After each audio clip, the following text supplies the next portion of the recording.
If you're watching this video, you are most likely interested in the idea of becoming a top teacher.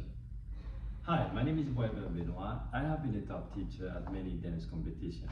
Actually, I'm gonna play a little clip of me receiving top teachers at many dance competitions.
So now let's talk about the category.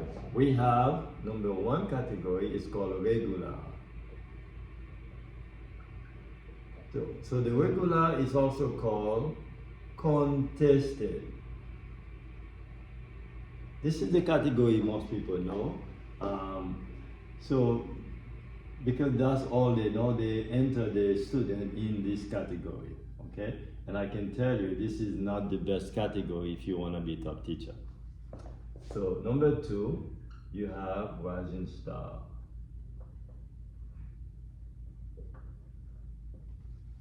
Rising star is a good option to consider if you want to become top teacher.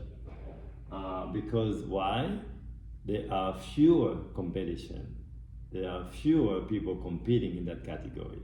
An example would be if the regular category have, for example, 10 people, in the rising star you might have just half of it.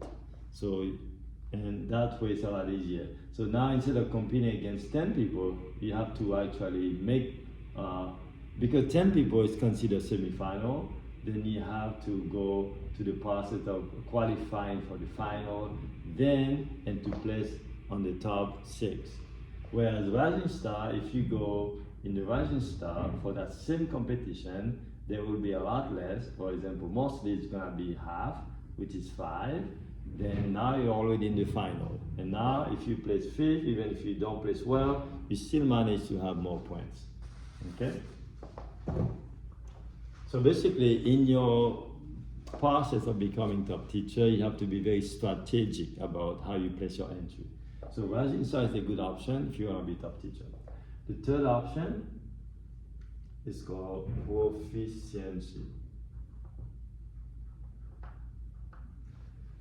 Now be careful with this category, proficiency, because a lot of organizers, they do not give you the same amount of points. So if you place first in a regular category, you get 8 points. If you get first in the rising star, you also get 8 points. But if you get first in the proficiency level, you might not get 8 points. Some organizers just give you 1 point, just one. Okay, 1 point. Some will give you half, which is 4 points. So instead of getting 8 points for first place, they give you half of that, which is 4 points. So you gotta be careful which organizer allows you to compete at the proficiency level and give you full points, because very few do that. I also made a video about that. I explained which competition gives you full point and which one will not give you full point. So I'm gonna put a link on this video below so that you can see which one to consider. But you know what, if you are brand new to become a top teacher, you want to start with something small and local. Usually they do. They don't care where your entry is coming from, whether it is regular, rising star, proficiency. So you mostly will be able to do that in a smaller competition. So that's very important to know those three categories, because that's gonna determine, it's gonna help you becoming a top teacher a lot easier. So, and the next thing we want to talk about, I want to show you an example. For example, the next thing I'm gonna talk about is the position of your student. Okay, so we're gonna talk about let's say you have three students. A is doing 103. B is also doing 103. C is doing 103. So as a top teacher with 303, you mostly qualify, right? But again, it will depend on how you position your student. So the tip that I have for you will be that student A, for example, if student A is, for example, one of your best students, she or he is very good, your best student, you want to enter your best student in the regular category, because she's your best student. Most likely she will place well. Okay, the second student, student B, suppose student B is good but not as good as A. So student B is good, you will take that student B and put that student in the rising star category, so that she or he can actually dance well and place well. Because you remember, your goal is to get to first place. Okay? So that's why you want them to dance well.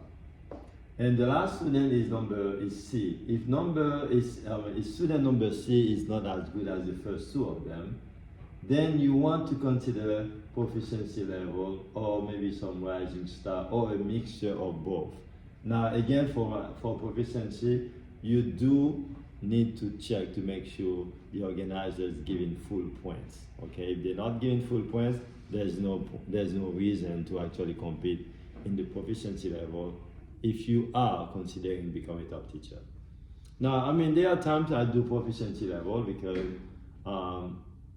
if I'm not being considered top teacher, the main reason is that the proficiency is a good level for your student to start. You know, it's a starting point. They don't feel like they're competing against anybody else, but also if they don't understand the proficiency, you have to tell them. Proficiency is that you are competing against the system. You're not competing against anybody else. So, but you're still required to dance well, because if you don't dance well, you're not gonna place first, even though you are technically uncontested. So proficiency is about the system, okay? Proficiency is about the system. That's why the judges, they don't place you first, second, or third. They give you a score on a scale of 0 to 100. So 0 to 100.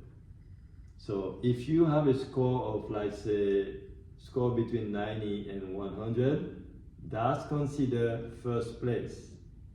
If you have a score 80 to 89, that's second place. Mostly people get first or second place. I mean, as a judge, I'm never given anybody third place. You know, they have to be terrible. So I give first place if I see them dancing on beat, and also they're doing figure that I recognize as syllabus. If they don't dance on beat, then I give them second place. So because the dancing proficiency, it's not guaranteed you're gonna place first. So rising star is actually a contested category. It's just a little bit lower than the regular one. So it's a lot easier to place first in the rising star category than regular, because of the number of people in that category. So that's why I wanted to explain to you the dance category. So the regular, the rising star, the proficiency, so that you know how to position your student properly. Okay, your best students will be only regular, your next best rising star and your newest student are not so great proficiency level. Okay, but again, check with the organizer to make sure that proficiency is allowed full points. Okay, if they give 1 point or they give half, you will have to reconsider that because it's not gonna play good in your favor. Okay, all right, I think that's great. That gives you a good start. This is video 1 of being the top teacher. So if you like this type of video, please like it and consider to subscribe to this channel.